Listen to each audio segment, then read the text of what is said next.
eziokwu ọdịnala bụ ụzọ ndụ ịma na o nwere olu na-eti mkpu na-asị ụmụ Igbo chigharịa ụmụ Igbo chigharịa kwa mbọsị ọ na-eti n'ụtụtụ n'abalị ọ nọ na nkụzi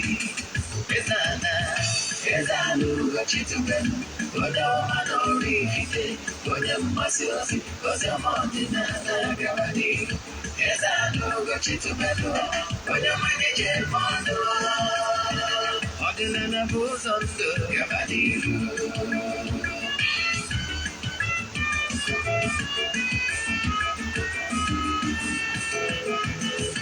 Eze-Ana Ugochi tubelu onye ọma na oraifite onye mgbasa ozi ọma ọdịnala gaba n'ihu Eze-Ana Ugochi tubelu onye mmanya ji eme ọnụ ọdịnala bụ ụzọ ndụ gaba n'ihu Eze-Ana ga-adị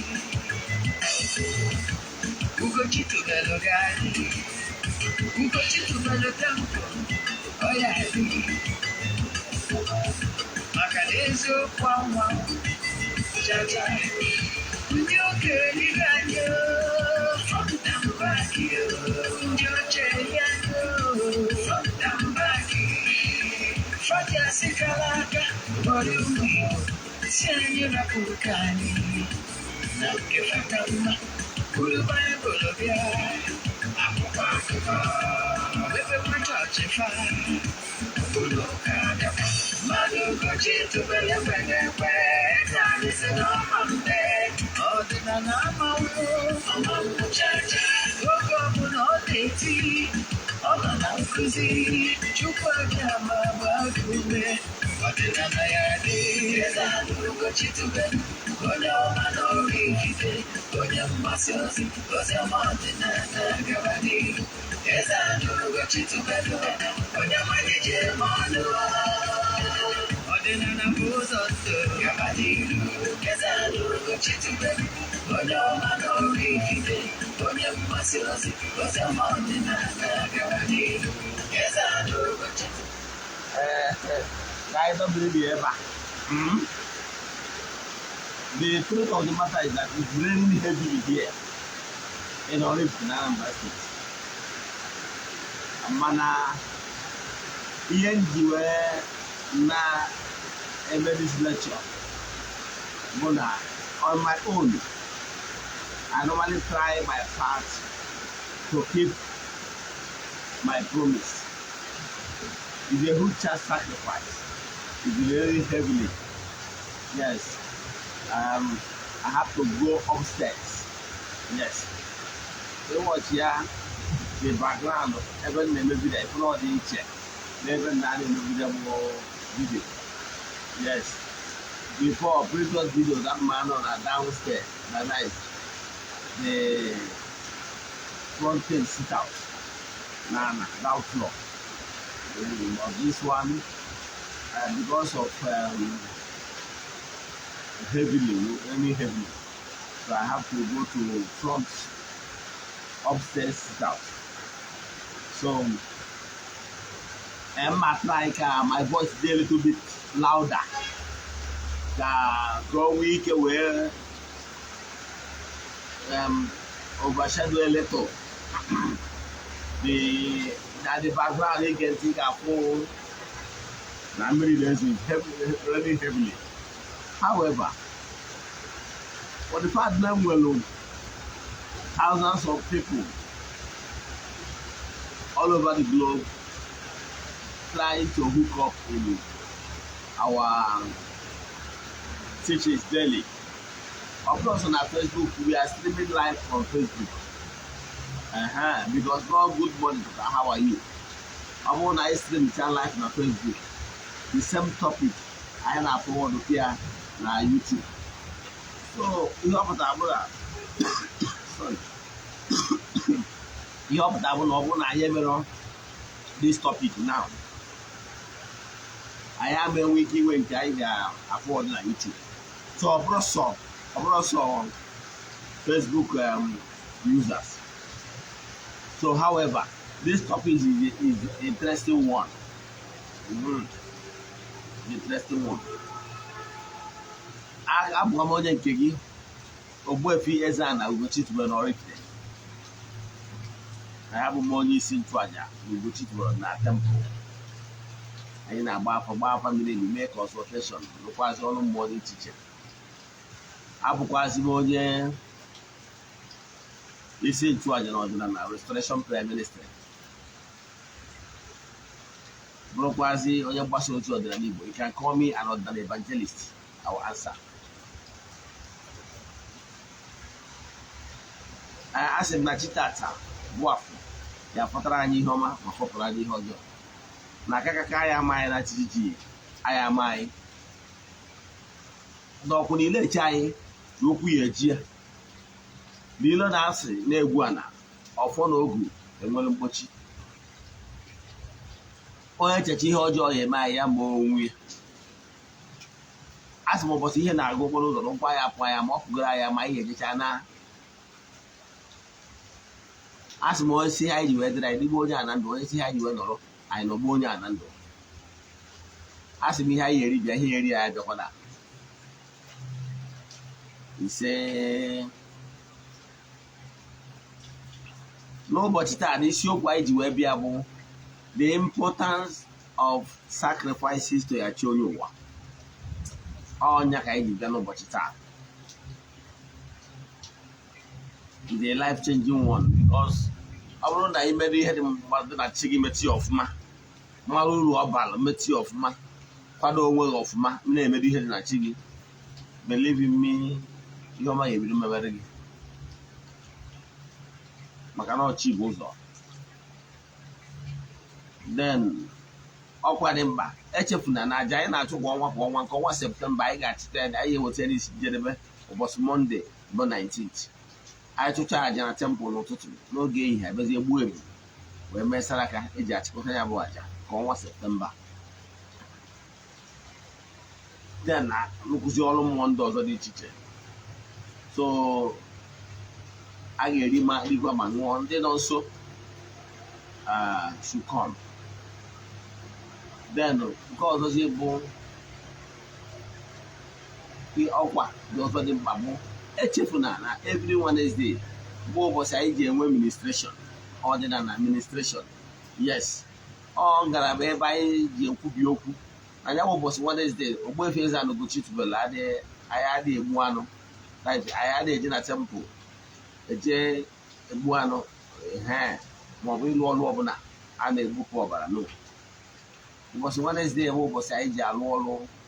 Anyị ga-anọ n'ọlta ebe a kọnsekreti maka ikwubi okwu. Ndị mmadụ na-abịa n'ụzọ dị iche iche. Anyị na-eme consultation n'ụbọchị ahụ. Ozikwazi ozi dị iche iche n'ụbọchị ahụ. Kwubi okwu n'isi ndị mmadụ.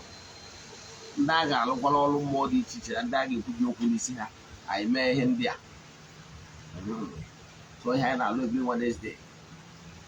So ọ bụrụ na ị chọọ ịbịa gwa m, then enwere m ike gwa gị ihe ihe eweta bịawa. Ihe a ga-eji wee kwubi okwu ihe ejikwa na be gị. Then ka abụrụ ya. Then nke ọzọzi bụ ihe ama bụ na canceling na only Sundays. Yes, I dey make canceling. Mana I have to book appointment with me. Yes, because also that Sunday we was in the obere ike. And the achọrọ m ka crowd do too much, may nwere ike ịfụ. So that is that. Then again bụ ọnwụ na ịmaracha ndị a nke ọzọ echefuna na anyị nwere other sacramentals a na-ele n'Ugochi na temple, both the speakers and rest of them. Ma ndị na-abịa prayer ministry mana ha na-enweta ya, ma ndị bịakwazi na temple for ọrụ ọbụla dị iche iche. Then nke ọzọzi bụ echefukwana na anyị na-agba mbọ ka anyị weta this our evangelization na conventional radio. Onwe ndị radio station anyị na ha na-agbawo na anyị gbasịa anya bụ nkata ọ bụrụ ọghọ ngịga. Then mma gwakwazi ụlọ the station name anyị gara anọ one time na ọbụ na ha create a chance mgbe anyị ga-ebido n'oge administration n'oge ọdịnala Igbo ọ ga-abụkwa oge awa nke eziokwu na redio ọrụ station ọbụla anyị chufu ọ dabara anyị na ha kama ga-adị nke ọzọ si ji bịa bụ isiokwu anyị bụ the importance of feeding your chi. Esi m oru wee bịa ige ntị ma gee ntị nke ọma. The only thing you nwere ike imere your friends and well-wishers, your relatives, is to share this message. Yes, to share this message ka ozu orute onye ọbụla. All ihe ga-change lives. And I'm sure for my experience we choose this topic, I'm not going to save lives. Now, ihe ndị wee bịa bụ nke mbugoro ị ga-ama bụ the importance of sacrifices. Ọ dị very important to ya chi onye ụwa. Nke mbugoro bụ ihe ị kwesịrị ime bụ echefuna na chi na onye nwa bụ ụzọ. Chi gị na onye nwa bụ ụzọ. Chi gị na onye nwa ji oke.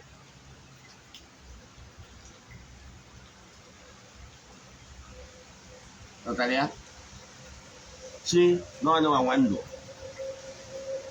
Yes. So ihe ị ga-aghọta bụ na onye kene sonye ekene ya. Ọ bụrụ na ịghọta mkpa chi onye ụwa gị bara. Chi onye ụwa gị bụ the closest being. Ndị ụka kpọrọ ya gaide na nchegha. Eziokwu na ọtụtụ ndị mmadụ na-create more confusion. Enwere aka ọ ga-enyere gị.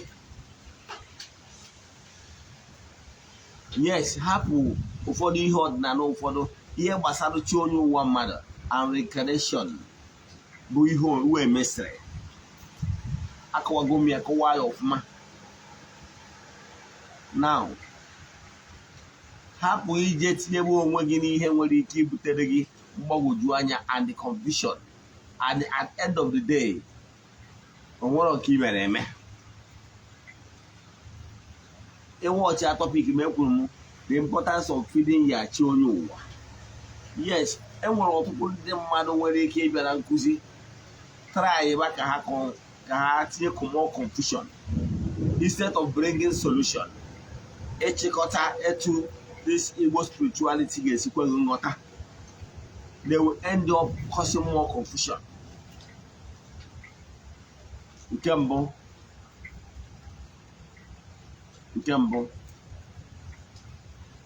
chi onye ụwa gị.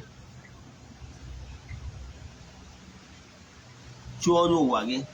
Ọtụtụ ndị mmadụ ga-abịa try ya ka ha split ya into two. Sị gị na chi gị dị iche na onye ụwa gị dị iche. In other words, once you agree this, what they will tell you again is to feed your chi separate. Then feed your own ụwa separate. Ihe anyị mee ihe na-eto abụ nke mbụ one reason for some of them want to make more gain from you because you have to pay for two portions. Two is because they could not understand the mystery, the ihe gbasara reincarnation. Let me tell you what we don't know. Abịa na in Igbo spirituality, ọ bụrụ na ị na-akpọtụ chi onye ụwa gị n'Ogbesi ma ọ bụ na ịbịa n'Ugochi tụrụ na temple, ọ bụrụgodo na for any reason na edebara nkwadobe ịkpọtụ chi onye ụwa gị n'Ogbesi. Now, na anyị ga-anọ n'anyanwụ wee kpọtụ chi onye ụwa gị. Enwere the choice of words we use na-eme ọ dị very effective. One, in as much as na-akpọtụ chi onye ụwa gị. Example ka mmadụ ga-atụ na tata ka nwere onwe mmadụ na tata bụ afọ na m nwere onwe m na-akpọtụ chi onye ụwa onye dị etu a. Echefugana na ọ bụrụ na onye na-akpọtụ chi onye ụwa ya nọ nso, then anyị na-agwa ihe ọ ga na-ekwu. O nwere okwu sie nke ọ ya ekwu, nwere nke mụnwa pat mụnwa ya ekwu dịka onye nchụaja. Mana ka anyị use the simplest method for you. Tata bụ afọ, ana m akpọtụ chi onye ụwa onye okay, ana m akpọtụ chi onye ụwa onye dị etu a. Onye ọbụla ịbụ nwoke ma ọ bụ ịbụ nwaanyị ma ọ bụrụ onye eprovboro beyond reasonable doubt onye bụ chi onye ụwa ya. Now ma ịbụ nwoke ma ịbụ nwaanyị, isi n'ikwu nne ya, isi n'ikwu nne ya, onye ọbụla ọ bụ ụnụ azọ n'azọ, onye ọbụla wuchi onye ụwa ya ka anyị na-akpọtu n'ụbọchị taa.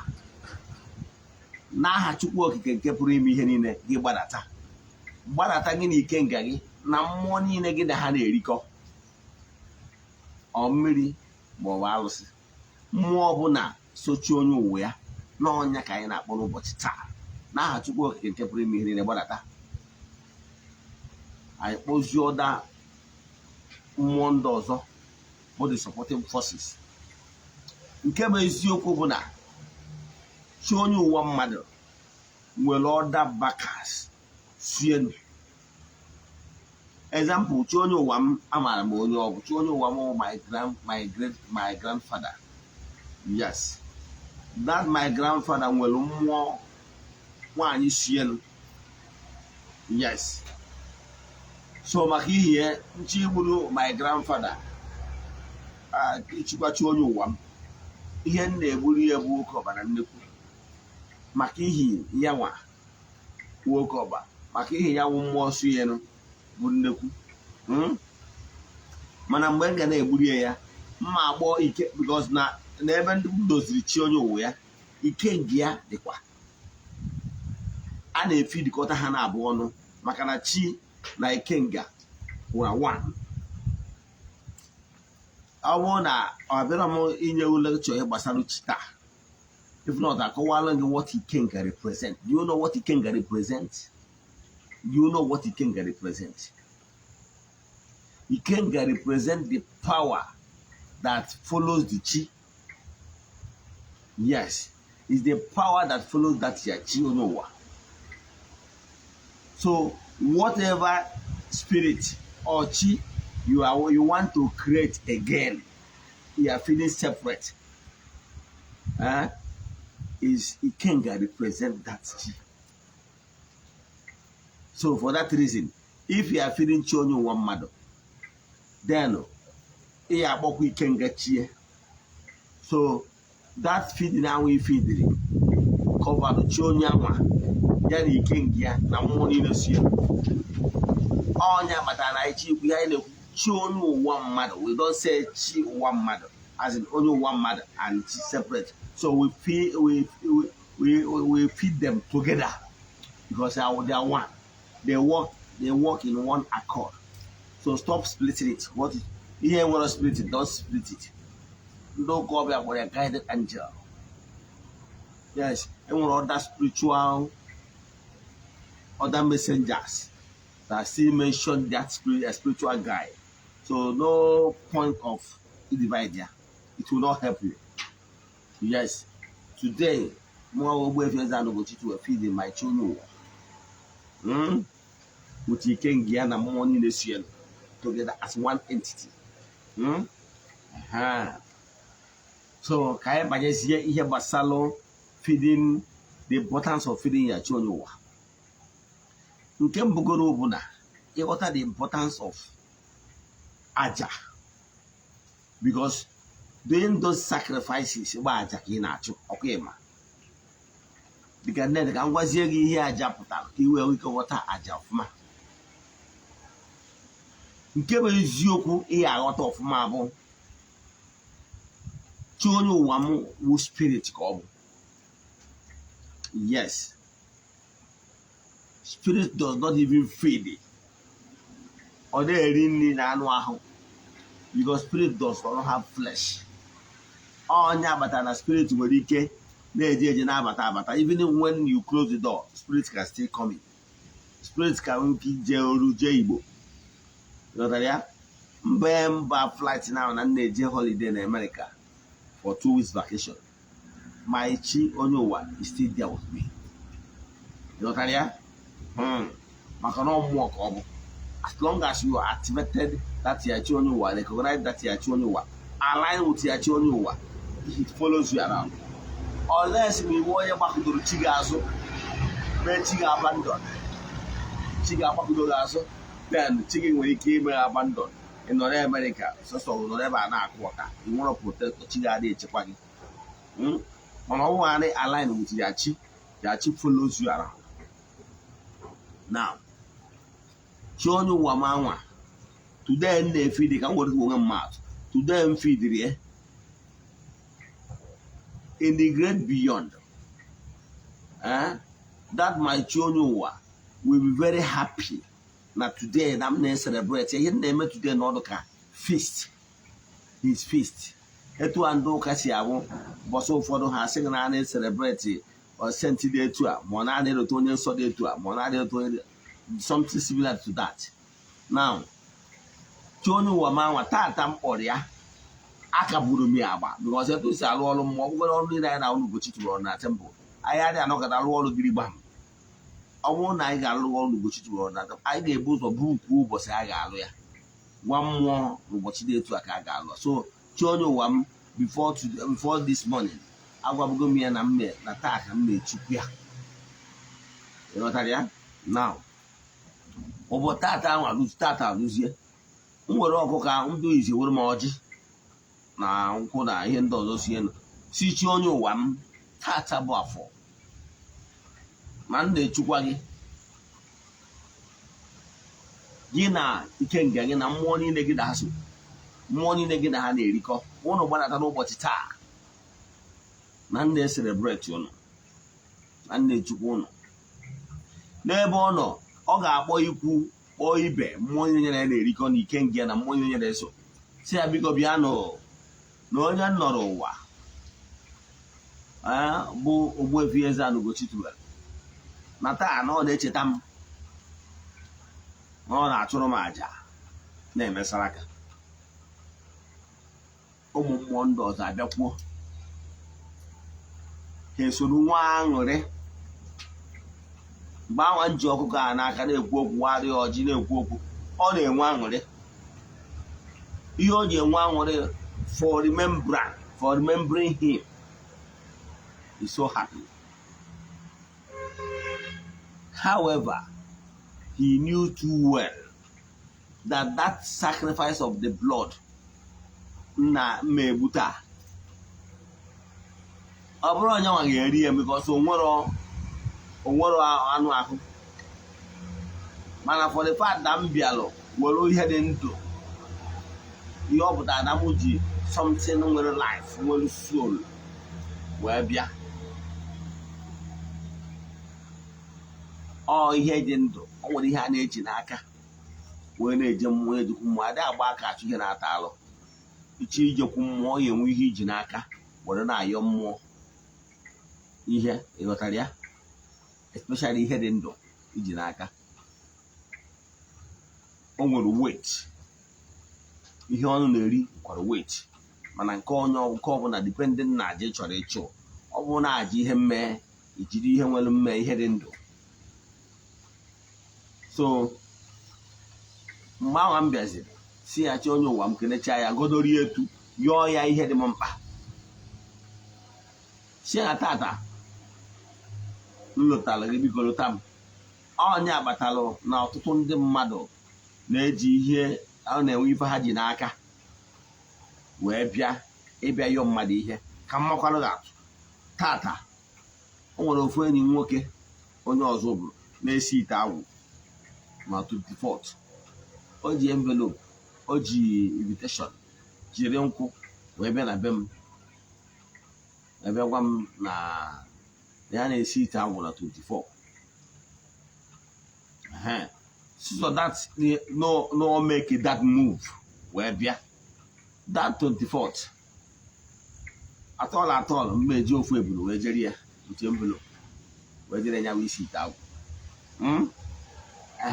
and that 24th mma kansụl ọrụ ọbụla m nwere na 24th of this month mma kansụl ya ka m wee nwee ike nwe ohere maka ụbọchị ọbụla m na-eji event adị m etinye ọrụ no mma kansụl ọrụ dị na that 24th bugharị another day so mana ya na onwe ya ma the importance of m ịhapụ ibugharị ọrụ wee bịara ihe my present matter bụrụ ego. I can easily send money. But on my present the event here with some things or add to that event. You got that? I am going to work where you are. She also be where you are. Now, so that low mellow. No good to walk by them. But I don't want to walk where you came on the phone. Simna Niana is beat out was dead. You got that? Man, for now we happy on me drive all the way from Ozobo. Then with envelope and manyawa. For that Nchetanwa, ni ha won't matter. I will honor his invitation. Now, etu akọ dị gina chi onye ụwa gị. Mgbe ahụ ị bịara ụbọchị awa ka ụbọchị ị na-eme were ọkụkọ abịa, were nkwụ bịa, were nzu, were edo bịa, were ọjị. Chiachi onye ụwa m na taa ị na-echeta ya nke ọnwa. Maka ana m echikwa chi m every month. Na nke ọnwa Septemba na ọta ka ọ ya bụ. Dọkọta ata mgbe gbuori ya anụ. That Nchetanwa, that remembrance gladens his heart. That is your child, more child. However, Mbaziri involve all the soul of that Okoko, that life something. Kotiyaka. Nihen na yo chi onye wam kome. It makes that aja. Kobura aja. Maka no bro sa those stand there celebrate here. Man I me kobro a blood sacrifice. Was a makawalo difference between blood sacrifice and ordinary aja. Like don't want aja man with a cake pa. You on nearly. Join a million more no kwa ya. Just try as ya go aja. Man aja ko na wori honalo. So ajan churu chim tabo aji hemme will power. Oji bro karacha. Yotaria aji hemme. Then antuchara aji hemma. Siete. That is it was aji hemme abo na antuchara ajanwa siete. Meaning namu buchara okoko anwa. Sienyara ji. Webute. Plus Saraka Suelo, all over na temple, every Chinese Saraka. Saraka Suela, the only one that you're going to go to on that temple, Malgona, more one eye to Raja, Obuna, Ajihem Mobuna. I gave very Saraka. You open that never go to on that temple every day. I was all. And a being Tanta, Nini Neri, and Enata. I got you with their brand of drink. I gave what I get. Whether more ubia, whether more malt or whatever. Uncle Bosso for the Buto Mango, my everything. Yotaria? I'm not Saraka name. So, Chonu Wama, Tat and Chukaria. Oga one day Yenine, the Kengan and morning the Suyan and Ericon more. See, I because nobody that out for now one walk Ogbuefi EZE-ANA Ugochi to be non celebrate Quanta. Now, no more does, yeah. And the man na go from Manasi, Chonyo Wam, Obosita, Nebruganua. A map of Guinea can get in a morning they get a hassle, morning they get a hadico. By then, I'm evolving the other spirits that have a lot in common with my Chonyo to join in that feast. That Ncheta counts. You've got a nail all most no of ma. So here I'm mellow. I got it happy. Come out. Only I bear a bimta. What uncle can bury our on a seat out here. Now, there was without what was in the Libya wall celebrate ya the mother how kitchen did teach. In the Halogas, Lord, my friends and where we shall Sabia. That was on a celebrity out there, how body all. Now, for the fact no me 2 hours. Okay, for the magic I come now at that man woods be. However, Ogbuefi EZE-ANA Ugochi to don't take alcohol at all. And my lord yes, I'm not roll. Name method just material. Then you go see an over I don't need her. But the one they give for Ogbuefi come by one shot to I don't think. My will test a little or pure wine. Yes. And anything alcohol can't be no out. Now, without that manner, then with some percentage of little alcohol hot within there, alcohol in there. Now, that manner, of course, all manner made even the matter. When the natural the temple, Anaba, we don't mind for one then I don't best rule. I kept on my the mother, guys. Nam you the mother on Hana, Obi Anglia Honey, that is my heart. Manonia Wataronkwa, Ejigumobi ni kene kene. Yo is mesum, a bomb knows what they go to Tankwa. How much area much. A better made you moving very a better Yagazeria. And me a golf ma. Try to show appreciation. Me a golf ma. However, you may miss you. I'm a chalanka. You're the Memesiona. Leto amo which I but I do happy. And the money them nasu, manam the happy and higher this one. Then what is your mania one yen dozo hang more on my behalf. So sometimes in your mania for guys and I'm near one that motor. So therefore more Kenya than mania. Whoever I decide to dash out does not count. Example, mother will tell motor of all the motor by match on India. I can dash it out. Mother will tell me here, when then I go and put them this broad Greek those are Greek. I don't eat them. Yes, I made in chili or more kibo. Manobono mocha, I made it. So the mother will keep what you out of food younger. Onya, what you can name on yawa. However, I dash it to my mother or dash it to other people. Or for my servants, in the Lord, and temple now long this, I will give them. So however, I am happy when you are, and no one goes in many. The same thing we hear when you call your children. Children are happy. All woman does happy good. You got nobody that no one else celebrate him.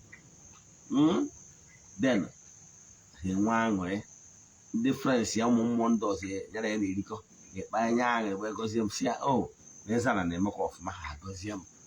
Egotaria? Yes, no, now I put that dog. Like one day, let me give you a life story. When be the lolo, well, moon or lochun all. Where you're my late father, I was again. My late father, let's say this year, 9 years ago. My boy, where's your name?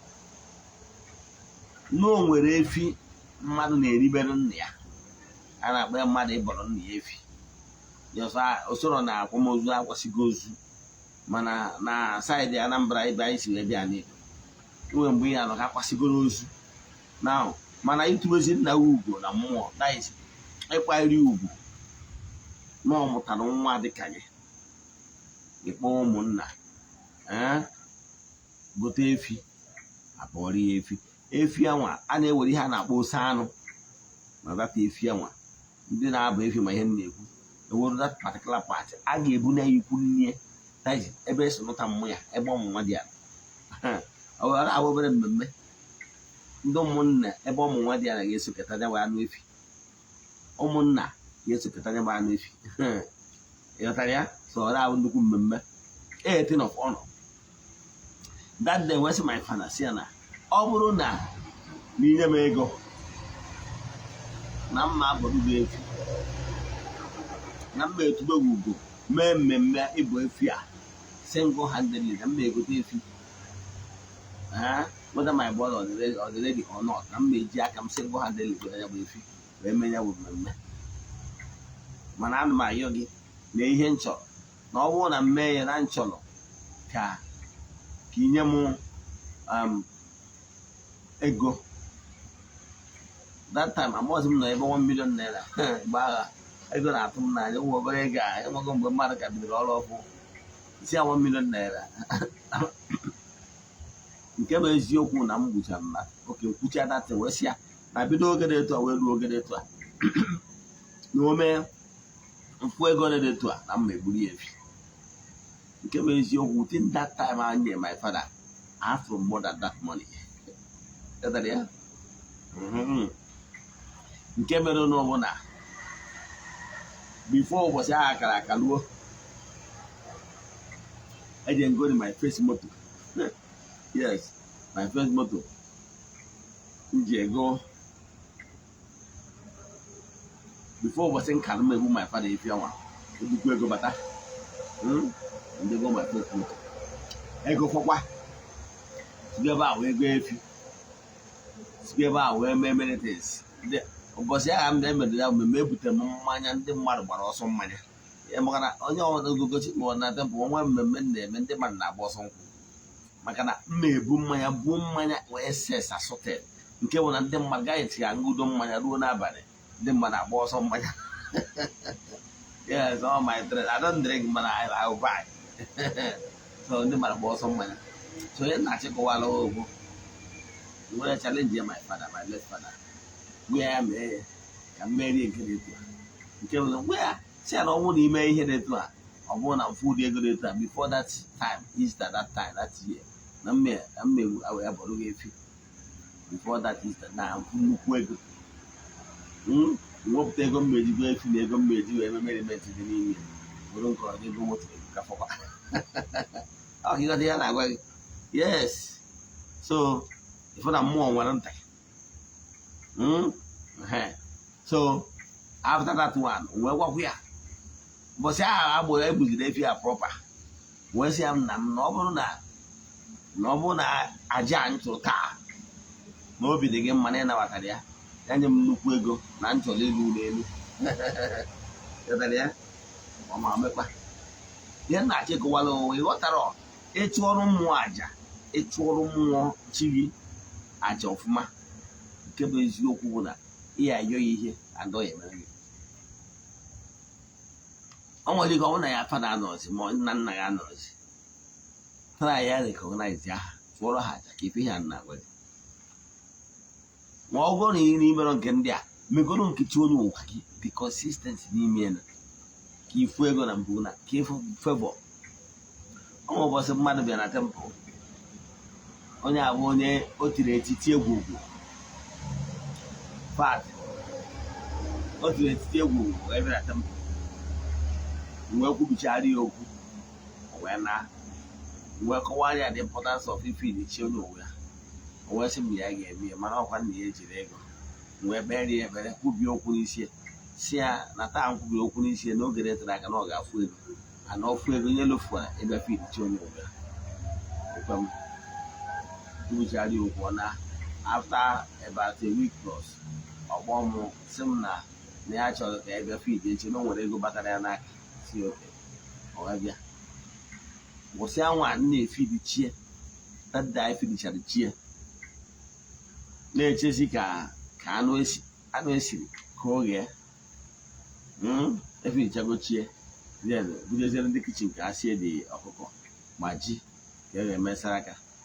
Naka de Jessie, a lot matter. I'm a Jessie Hour. Company able to the protection. Amen. Some all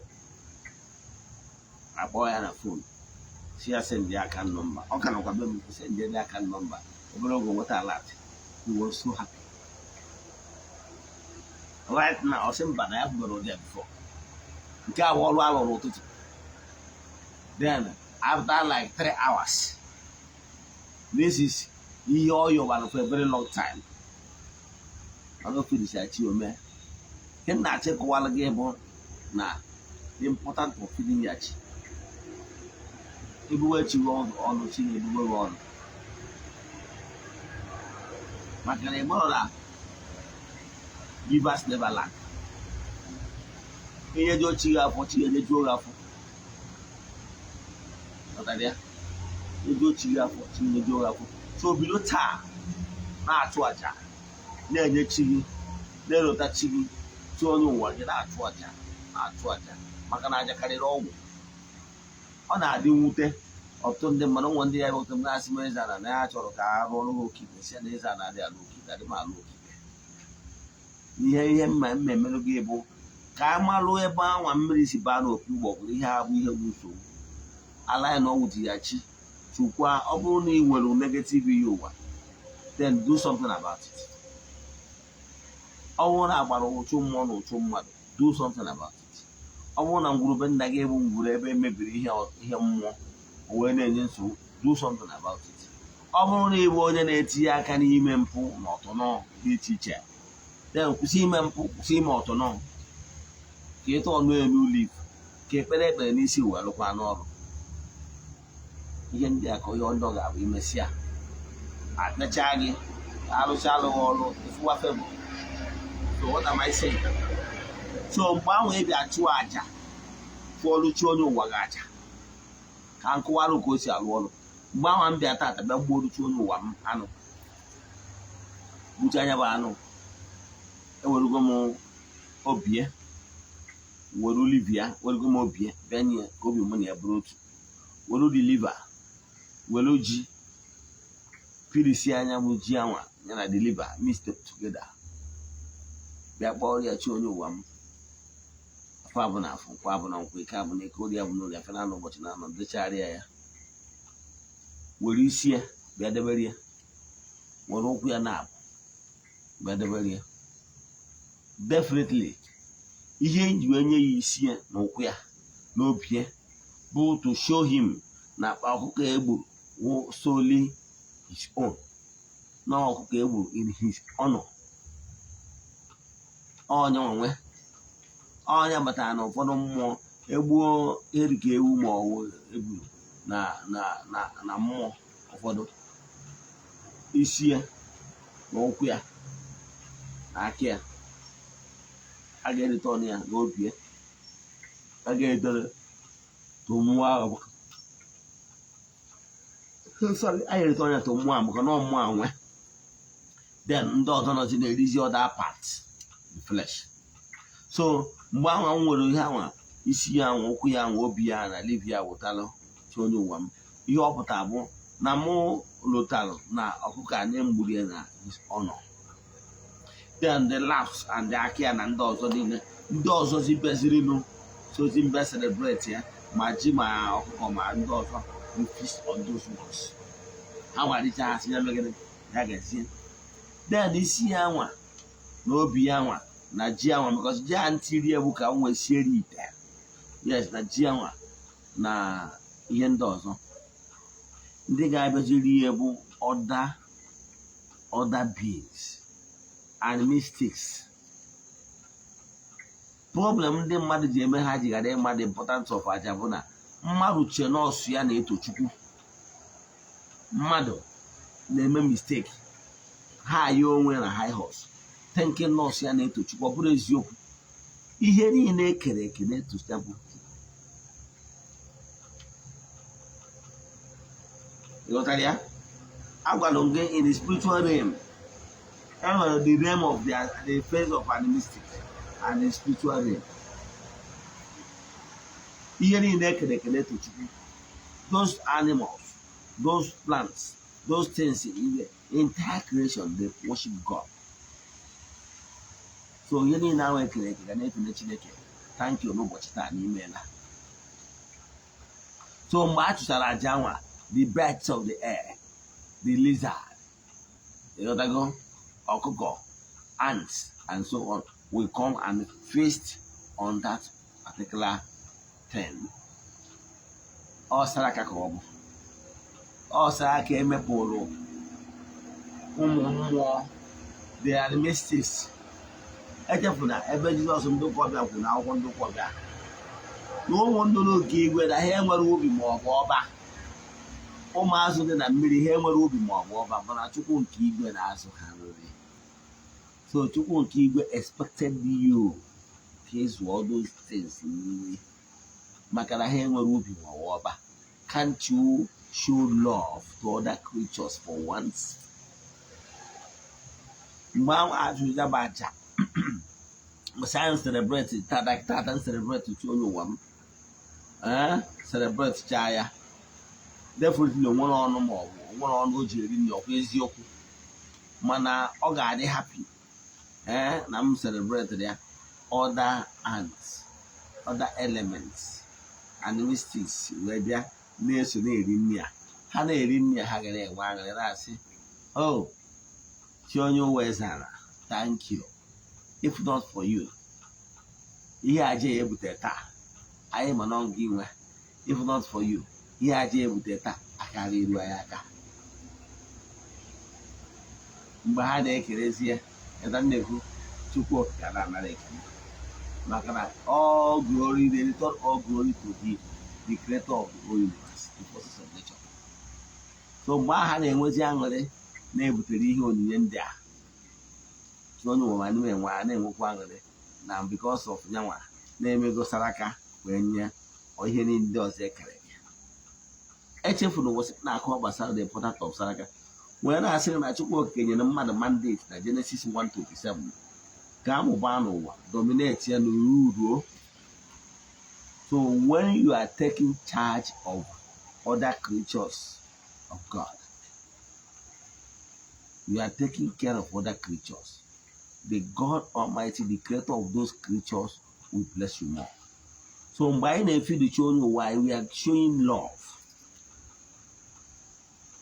So other animals, other creatures will come and feast on it, and they will join in prayers. See, here is another whoever to aja area. You got area?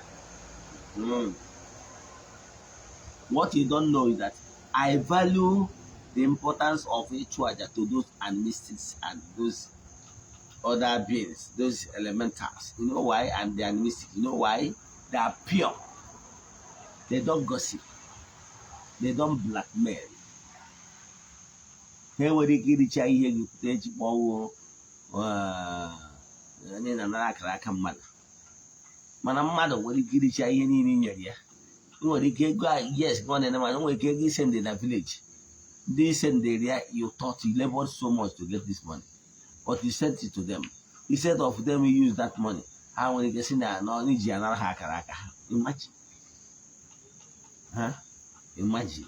So the world have gone bad, especially ihe ndị ụka ọbịa mere mezie ndị mmadụ inyegoro ndị mmadụ aka ha nwere ike si na anara aka akara aka. By then ha nwere ike amaghị show na that real genuine appreciation from their bottom of the heart. For all those animals obi ha dị plain, they don't keep malice.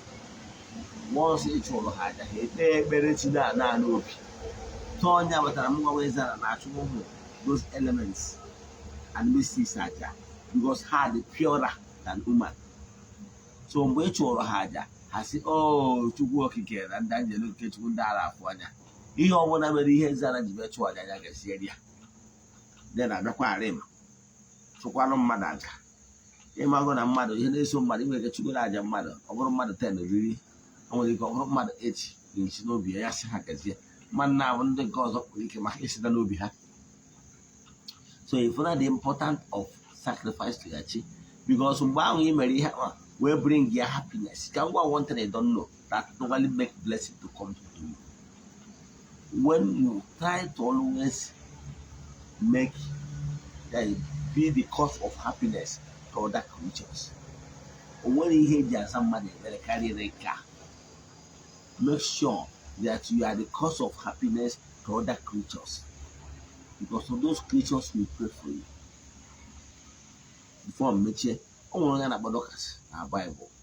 E wee sị na because of Dorcas, ọgụ mere ndị mmadụ aṅụrị ndị mmadụ nwa aṅụrị maka ihe aja dị etu o mere. Aṅụrị ya ndị nke ọzọ nwere ka ha nwee. O wee n'ọgọ Peter wee bịa wee bụ na ya Dorcas nwere ndị mmadụ wee na-agba osi ya dị na-agwa Peter na-ekwu ihe na-etu onye a mere nakwa ihe na-etu a Dorcas mere nekwa ha Dorcas si wee hapụ ha na wee si because of good testimonies a na-agba na enye gbasara onye na mmụọ intercession ndị mmadụ wee mee agbochi ya Dorcas back to life. So amaghị m ihe bụ nsogbu gị, amaghị m ihe na-agabiga, mana ana m achọ ịgwa gị kọwa bido chụrụ aja na aja ịchụrụ abụrụ na nkịtị, especially aja ịchụrụ n'ọdịnala Igbo. Maka aja ịchụrụ ya mmadụ nwa aṅụrị, ụmụ anụmanụ nwa aṅụrị, ụmụ anụmanụ will join in prayers wee mee ka anya bụ ihe wụ ọchịchị obi gị ka aza n'aha Chukwu Okike nke pụrụ ime ihe niile. ọ bụrụ na ị nwere ajụjụ na nkụzi a nkụzi taa, ma ọ bụ na o nwere ihe ọbụla na-agbagwoju gị anya n'ọdịnala Igbo, isendịana m meseji na WhatsApp 0805 7837 672 0805 7837 672. Aga m enyere ya aka. So ihe ị nidere bụ bido send ya meseji ka anyị ya ntụmatụ alụ ihe ị nwere ike ime ka uru obi wee dịrị gị, ka ebute ihe ka ide ude, maka na adịghị ka ibe na-agụ akwa. N'aha Chukwu Okike nke pụrụ ime ihe niile, ekwuo m okwu ngozi n'isi ndị niile na-esonyere anyị n'oge awa nke eziokwu, ndị nọ n'oru na ndị nọ n'Igbo. A sị m na distansị ama abụ ịbara ya, ezughị oke ama abụ ịbara ya. Mmụọ ọbụla na-agagharị na-eme mma, mmụọ onye na-achị onye ụwa gị so n'ụbọchị taa, asị m let there be depression, let there be breakthrough, let there be upliftment. N'aha Chukwu Okike nke pụrụ ime ihe niile, ndị nọ n'oru na ndị nọ n'Igbo nọ under the influence of this my voice, let them receive blessing, let there be breakthrough, let there be depression, let there be nwere onwe. N'aha Chukwu Okike nke pụrụ ime ihe niile, onye ike niile si n'aka ya bịa. Ya gazie n'ọfọ dịka nsi wee kwu na mbụ, ọnwa ajụjụ nwere na nkụzi ma ọ bụ ihe ọbụla na-agbagwoju gị anya n'ọdịnala Igbo, sendịanụ m meseji na WhatsApp 0805 7837 672. I repeat 0805 7837 672. Ya gazie n'ọfọ.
Ka anyị dọbụrụ ya etu a, n'aha Chukwu Okike nke pụrụ ime ihe niile, a sị tụ maka mere anyị sonyekwa na anyị n'oge awa nke eziokwu n'echi niile bụ Satọde by 8 PM. Ya gazienụ n'ọfọ.